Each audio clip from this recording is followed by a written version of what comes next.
Good afternoon, this is Sean Golden with Golding & Golding, here to present the first of several episodes involving how the U.S. taxes assets, investments, income, and accounts from India. We work with lots of clients from India, very common questions.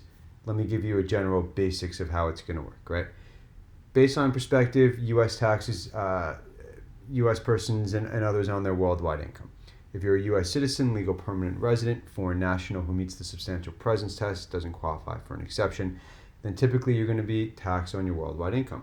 That means you have to report, you have to include any income that you earned in the U.S. overseas. If you're a U.S.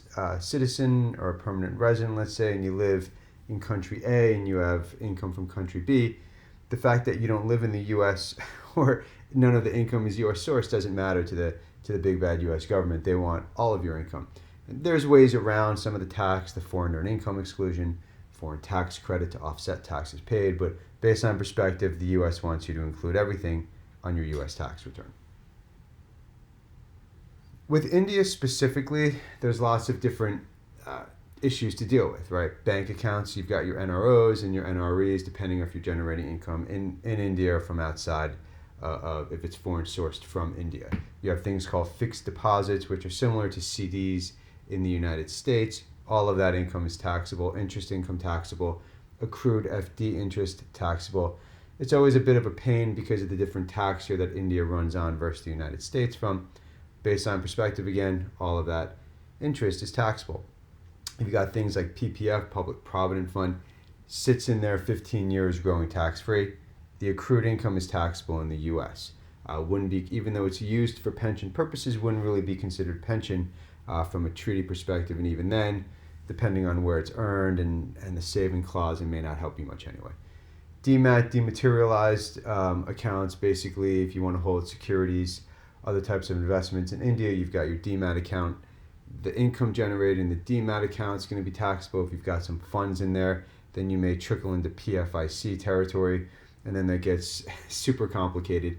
Stocks, the interest, not really, but right, dividends, bonds, interest, capital gains, taxable. If it's running through a PFIC, it's going to get way more complicated. Life insurance depends what you've got. Two common ones are LIC and Prudential, depending on whether you've got ULIPs, which are ULIP linked, or if it's actual, just a death benefit life insurance policy may impact whether or not it's taxable, if it's is the growth taxable, the 7702 test, things like that. You've got your EPF, your Employee Providence Fund. That's generally going to be treated as pension. So for the most part, the growth's probably not taxable. Once you start receiving distributions, it is going to be taxable.